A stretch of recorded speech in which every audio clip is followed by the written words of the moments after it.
A Curse of Gold and Beauty, a Rumpelstiltskin retelling by Mary Meekum, narrated by Tanya Rawlingson. Chapter 1. I thought I would find you here.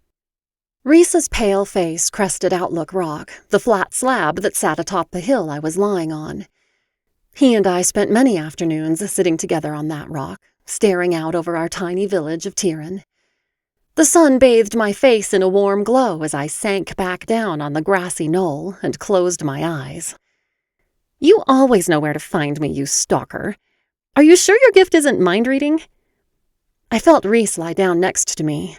Nah, I'm not brave enough to want to know what is going on inside anyone else's head. People scare me enough as it is.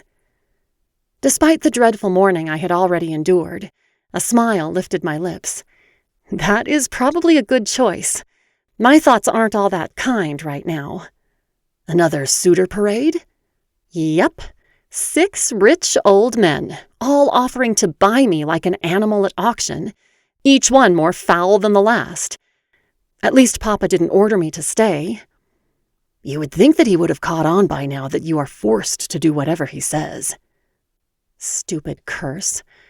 Most people would assume that being blessed with unparalleled beauty would be a cause for celebration. My papa had certainly thought so when the fairy of the Darkwood Mountain explained what she had in mind for my blessing. Having a gift bestowed was rare, particularly for commoners, and Papa had no way of knowing that the fairy's supposed gift came with a heavy price.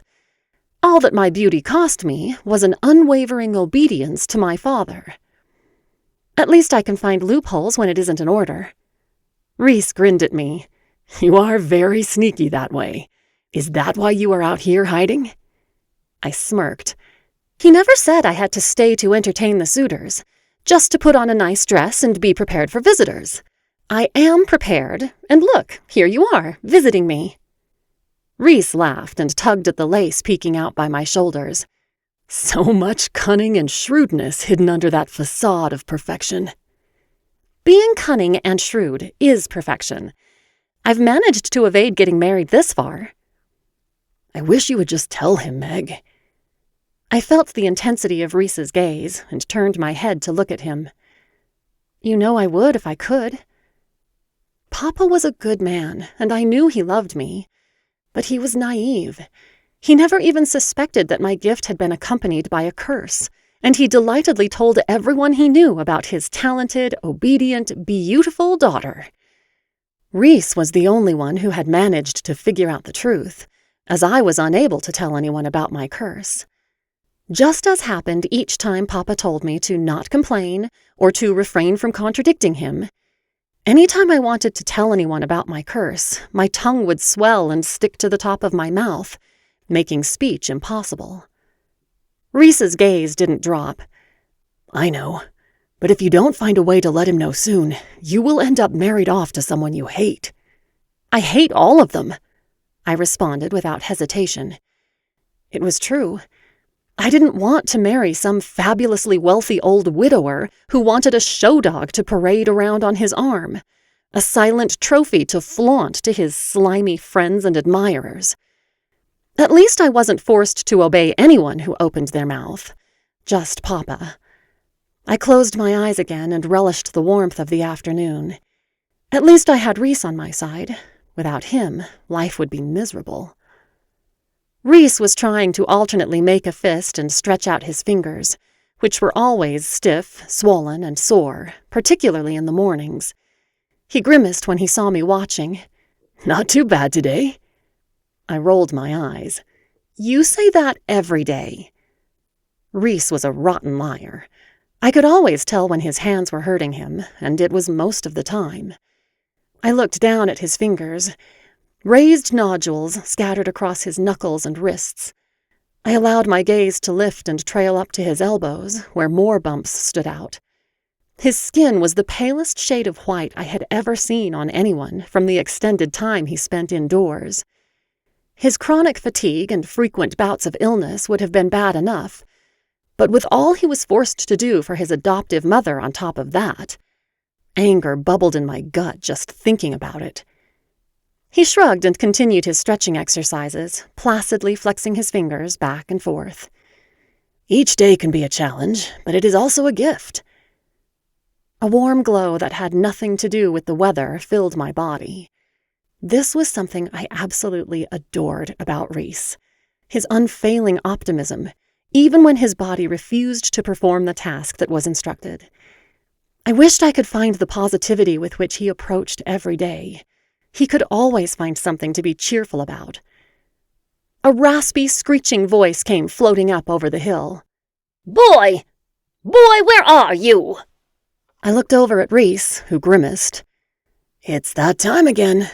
Come see me soon and keep me company, okay? You aren't the only one having a rotten day. He convulsively clenched his hands, knowing the abuse they were about to endure. We can go together now, I said quickly, propping myself up on my elbow. Not like I want to go back home anytime soon. The suitors are probably still in negotiations with Papa. Rhys heaved himself onto his feet and offered me a hand. I let him pull me up and followed him back down to the village. I ducked under the low doorframe of Mildred's house. If Rhys wasn't my best friend, I would give this dilapidated hut the widest berth possible, or else petition to have it burned to the ground. The hovel stank of goats and sour milk, and I hated it there. Clutter and piles of garbage were heaped everywhere, and pebbled goat droppings piled in clusters. Yet Rhys wended his way skillfully through the debris, following a path he clearly knew well. Only by following his footsteps carefully was I able to avoid tumbling into the masses of rubbish, and I delicately held the hem of my skirts off the grimy floor. I will trade you this, Mildred offered with a leer, handing Rhys a tiny thread of spun gold. In return for spinning this. She pointed to a heap of straw. I clenched my jaw as I glared at the short woman, whose brunette hair was beginning to show streaks of gray. If I didn't know how despicable she truly was, I might have considered her pretty. Besides one venomous glance through slitted, mistrustful eyes before she shut the door to his workroom with a snap, she ignored me completely. I knew full well that it was only because of my absolute silence about Rhys's abilities that Mildred tolerated my presence at all. Compelled into action by Mildred's offer to trade, Rhys sat at the spinning wheel that he detested so much and reached for a handful of straw that lay at his feet in a mound as large as a young calf. The familiar whirring started as Rhys pumped the treadle and began to feed the straw into the spinning wheel. The empty spool on the spindle began to whirl around in time with the wheel, and soon the spun thread wound around the revolving spool, filling it with gleaming metallic golden thread. Well, Meg, it looks like it is time for another club meeting, he observed with a grin, hands never ceasing in their work, and foot never pausing in its pumping of the treadle. When we were younger and discovered each other's abilities, we created a secret club only for people who had been cursed and had regularly held meetings for almost 10 years. We were the only 2 members. I laughed and pulled up a stool on the opposite side of the spinning wheel. I invariably appointed myself Rhys's helper and would move each spool plump with gold thread to the wicker basket and replace it with an empty one. For all my complaints about my own curse, I really didn't have that much to grumble about. Yes, I had to obey any direct order from Papa, but at least he meant well and wanted what was best for me, and I remained free to ignore anything that wasn't a direct order. Rhys, however, I shuddered to think about his grim childhood. He had been orphaned at 4 years old. When the fairy of the Darkwood Mountains saw him wandering the streets, she took pity on him and brought him to Mildred. The way Rhys told it, the fairy told her that in exchange for her raising the child, she would never lack for gold again. Of course, greedy Mildred had readily accepted. The fairy secretly blessed Rhys with the ability to spin straw into gold, but just like mine, the gift came with an accompanying curse. Rhys was incapable of refusing to spin any time someone offered a trade for his services, so long as what the other person offered was of value to them, and he was forced to continue until his allotted straw was depleted. The caveat was that what was of value to one person might be worthless to Rhys, as evidenced by Mildred's daily bargain. She valued gold and would regularly trade him back a single strand of his own gold in exchange for several spools more. The worst part was that because Mildred valued each strand of gold, Rhys was forced to accept the trade each time and spin every day for hours, no matter how much it hurt him to do so, and couldn't take back what he had rightfully spun. Any time he thought of stealing enough to run away and start a new life, his feet would become stuck to the floor, just like how my tongue would become stuck to the roof of my mouth when I tried to disobey my father. I hated the sight of the spindles fat with gold thread. Blood money, we called it, and rightfully so. I often daydreamed of stealing the gold that Rhys could not, and running away with him, far away from Mildred so he could begin life anew. But such fantasies were just that, fantasies. Mildred had each spool counted 100 times over. With Rhys's inability to run long distances, I knew we would never make it far before Mildred called upon the king's guards to fetch us back. With his constantly fluctuating levels of health, he would never manage to make it far without some gold, and selfishly, I wanted him to stay with me. As I looked down at Rhys's hands, I saw that his palms and fingers were bleeding again, slit open from the sharp metallic thread that ripped across his palms as the straw transformed. When the last bit of straw had been turned into gold, and the wheel whirred to a stop, I gently took his hands into mine and examined them closely. There were slivers visible all throughout his hands, which were becoming inflamed and swollen. Flecks of straw and gold were caked under his fingernails, jammed down so deep that the sensitive skin under his nails had turned bright red. I ran my fingers lightly along the ribbons of uninjured skin. There wasn't much. Any time Rhys wore gloves, the magic wouldn't work, and his curse compelled him to spin when bargained with. Dried blood was crusted all along the heavy calluses on his hands, tribute to the daily torture Mildred forced him into. I clenched my jaw shut. If only his adoptive mother cared about him more than his ability to spin straw into gold. What was it to her if Rhys's hands were blistered and bleeding, as long as she increased her wealth each day? Her plan was to move across the kingdom and purchase a large manor with servants and carriages. But golden thread was too suspicious of an item to have. She was waiting to collect enough thread to melt the entire lot into thousands of coins. In the meantime, Mildred jealously hoarded each strand of gold, forcing Rhys to live in squalor and listen to her ranting all of her crazy conspiracy theories. Once she had her fancy manor, it was only a matter of time before she lived like a queen while keeping Rhys in the basement, spinning every day to sustain a ridiculous lifestyle. It made me sick. The worst part of the aftermath of Rhys's spinning was picking out the splinters of straw and gold that wedged themselves into his flesh. His eyelid twitched ever so slightly as I used my nails to dig out a particularly deep splinter, and his jaw tightened. Perhaps part of Rhys's gift was his ability to conceal just how much pain he was constantly in. It was only because I knew him so well that I managed to pick up on his pain. I picked up the shallow dish of the healing tonic I made every week and kept stored in Rhys's workroom. "I hereby call this Club for the Cursed meeting to order," I said, and dabbed gingerly at Rhys's injured hands. "And what shall we discuss today? It seems that last week we went on about the woes of our curses until the wee hours of the morning. Your father was arranging a search party when you got back." I continued to apply the tonic to Rhys's hands as softly as I could. I could tell he was looking at me, but I kept my eyes on his wounds. Lately, I had been finding it more and more difficult to look away when we made eye contact, and kept finding excuses to extend my visits with him.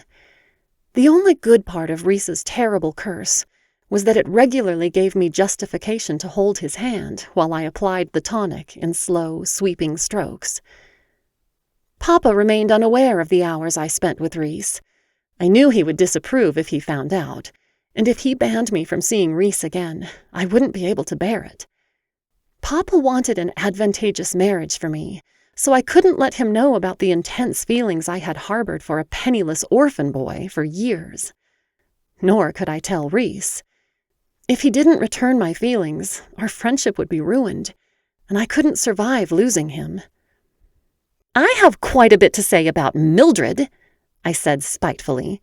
We could discuss her, or we could revisit the theme of how to free ourselves from our curses. Because that would be such a new topic. We've only talked about that at every meeting we've ever had, Rhys chortled, his sandy blonde hair flopping down into his brown eyes. Outwardly, nothing in his physical appearance would strike an outsider as remarkable. He was an average height, his nose was crooked from being broken in a fight years before, and he was somewhat duck-footed when he walked. The other boys in town mocked Rhys's pale face, untanned since he was so rarely allowed to go outside, and they frequently picked on him.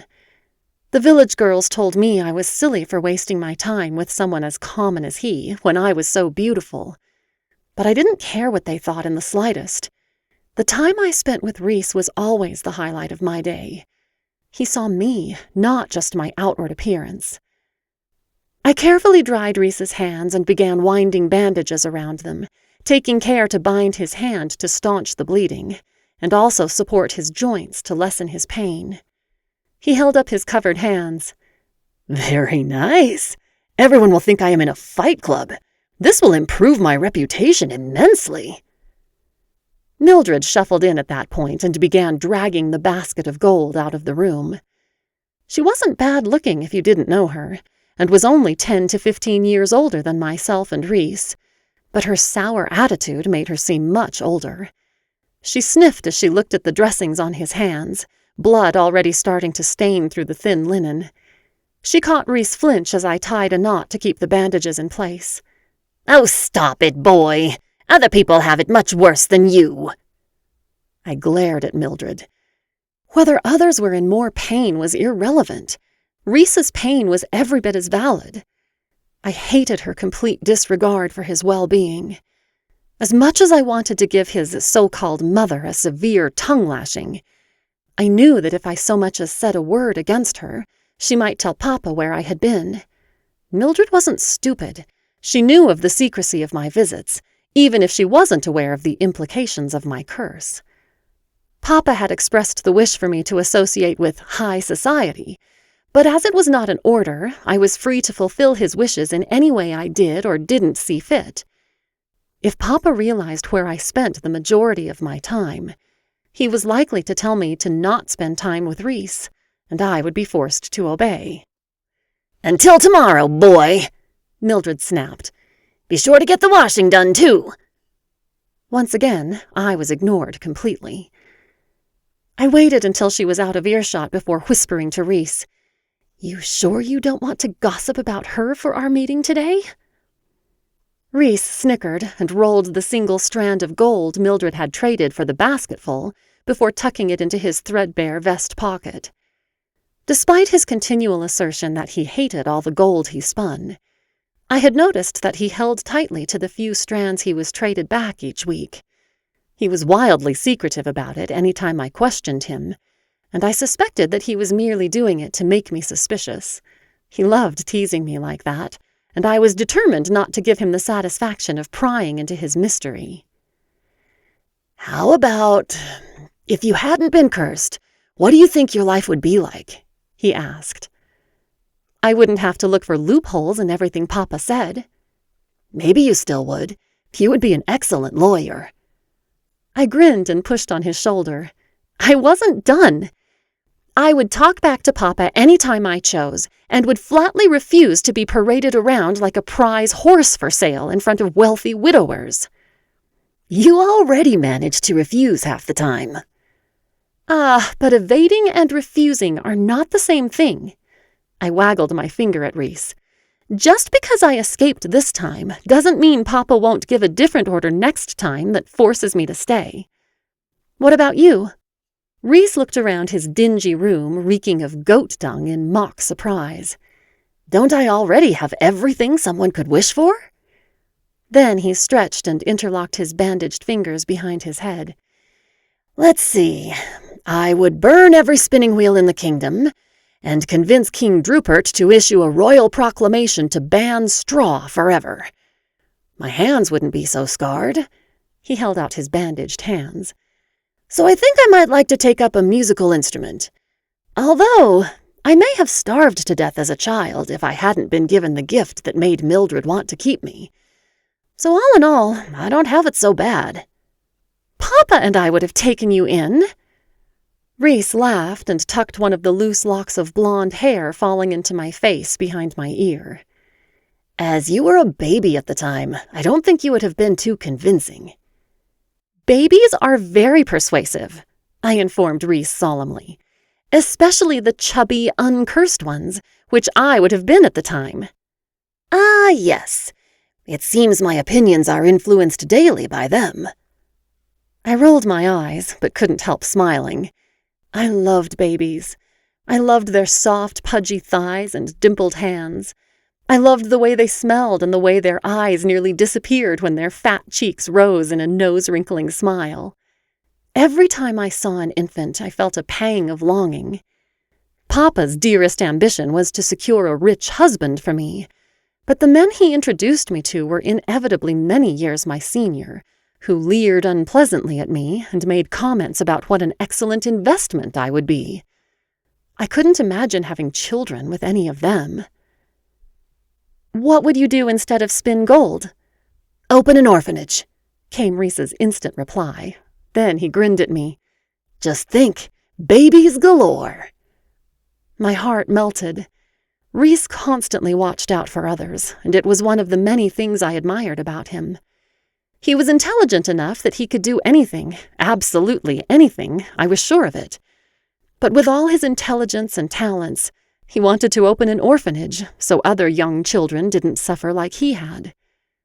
I covered his hand with mine. Rhys, you are amazing. Nah, just a big softy.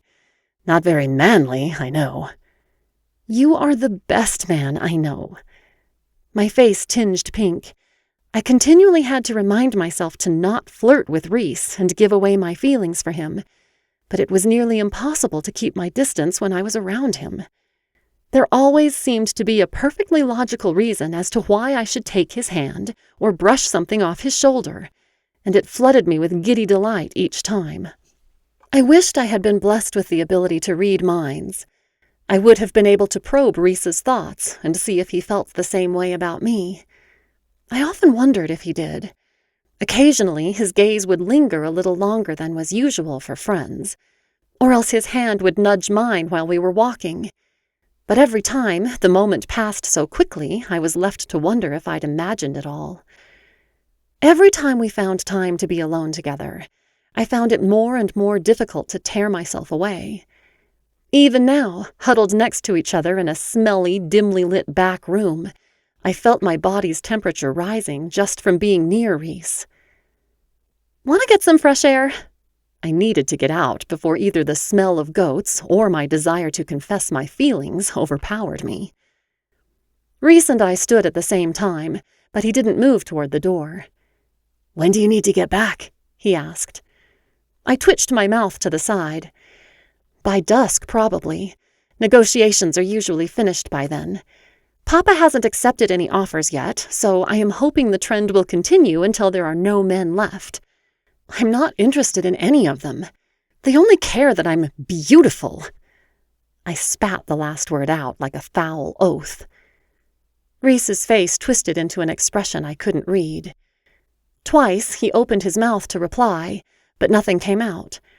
When he found his voice again, he simply said, Meg, I hope that you marry someone who sees you for who you really are. You deserve happiness. My heart sank. I kept secretly hoping that Rhys would voice his own attraction to me, but he either didn't have those feelings or he suppressed them, just as I did around him. I glanced out of the grimy window. The sun was starting to sink. I can walk you home, Rhys offered. I hid the smile that threatened to emerge and merely nodded. Mildred was seated at the filthy kitchen table as we left, but she didn't even look up as Rhys and I walked out the door. and we didn't bid her farewell. Our steps crunched on the pebbled path under our feet as we wound our way away from Reese's side of town. The street bustled with shopkeepers hurrying home for the day, sweethearts walking hand in hand, and small children shouting as they chased each other. I continued to ask Rhys about the orphanage he wanted to open. It was easy to imagine Rhys surrounded by children who all wanted his attention, teaching them how to plant a garden or darn a sock. Mildred never did chores around their house. It was always up to Rhys, who was just as knowledgeable about such tasks as any housewife. For my part, I wished Papa was more willing to let me help, but in his usual doting manner, he refused to let me lift a finger for work. "How are harp lessons going?" Rhys asked. I pulled a face. You know my musical abilities, or woeful lack thereof. It doesn't matter who Papa hires to teach me, I just can't replicate anything my instructors play. They make it look so easy, but I get all fumble-fingered. Rhys laughed. "Same. The only thing standing between me and becoming a world-famous musician, other than this," he lifted his bandaged hands, "is any semblance of musical talent." I know that. You sang for me once, remember? I teased, nudging my elbow into his side. He closed his eyes at the memory. "Ah, yes. It seems that my dreadful singing was only slightly better than yours." I rolled my eyes. It was so refreshing to have someone around who would tease me about my deficiencies. All too often, people would offer innumerable compliments, but their comments always felt hollow and empty to me. Nobody ever saw more than a pretty face. I hated being seen as a mere ornament, something to be polished and displayed in a window, but with no purpose. The tavern's windows glowed against the darkening sky, and a scrum of men were just visible crowding around the bar inside. Before we passed the open door, Rhys inconspicuously moved to my other side, quietly shielding me from view of the tavern-goers. I heaved an immense sigh of relief. I hated being called out to by drunkards, as inevitably happened when I passed the tavern alone. "Thank you," I mouthed to Rhys as we passed. He pulled his gaze away from where he had been reading my lips. "I'm happy to." He walked a little more slowly than I did, and I matched his pace. Quite often he became fatigued with too much exertion, and I didn't want him to feel like he was slowing me down. I was in no hurry to rush home anyway. We reached my house in all too short of a time. I had expected that all of the suitors would be gone, but when the house came into view, I spotted an unfamiliar coach and team of horses still tied outside. My heart plummeted. What if tonight was the night Papa had finally accepted one of the offers? I dreaded what I would find. Rhys noticed the sudden drag in my step and followed my line of sight. "I can talk to your father," he offered. "You may not be able to tell him, but I could try again." I suppose if Papa forced me to get engaged to someone I didn't want, I could just run away, I suggested dully. "And go where?" "Anywhere. I don't want to be shackled to some old codger who thinks I'm just another feather in his hat." I stopped walking completely, still staring at the mill and the tiny house attached. I tried to imagine a life without Papa or Rhys, but my brain couldn't process the possibility. I turned to Rhys. "Have you ever thought about running away from Mildred?" "Many times." "What stopped you?" Rhys didn't answer right away. When he did, his voice was light and casual. "I guess I like my life here too much. Besides, I wouldn't have the money to start a new life somewhere else, and don't really have any skills to support myself." His hands convulsed into fists. I contemplated. Running away wasn't such a bad idea to escape an unwanted marriage. But I did love Papa, and I couldn't bear the thought of never seeing Rhys again. Same. Rhys scuffed his toe against the ground. "If you ever did decide to run away, I could help you." I smiled. "And how would you do that?" "You could bargain with me to spin straw, and that would give you—" "Don't even think about finishing that sentence. I will never contribute to your curse, do you hear me? Never!" Rhys grinned. Only you and Mildred know about my curse. Yet you have never once asked me to spin for you. I think you are the only person in the world not tempted by unlimited gold." I smiled back. "And you are the only person in the world who sees me for more than what I look like." Rhys's grin faded as he stared at the coach and team tethered outside. "One day, you may want to get into one of those fancy coaches," he said, barely audible. "Just make sure you say goodbye before you do." I frowned. "You just said that I don't care about unlimited riches. Now you say I am going to get moon eyes over some velvety seat while I stare at some horse's backside? No, thank you. I would rather sit next to you on a pumpkin than be ogled on a velvet cushion." Rhys blushed. The distant sound of a door opening met my ears. It was Papa coming out to check where I was. I resisted the urge to shrink behind Rhys, but I knew my skirts would give me away the second Papa looked this way. Papa spotted me, waved me over, then disappeared back into the house. "Worried?" Rhys asked. I squared my shoulders and held my head high. "Not in the slightest. I still have a few tricks when it comes to driving off suitors." I flashed a smile. "How do you think I have stayed unmarried this long?"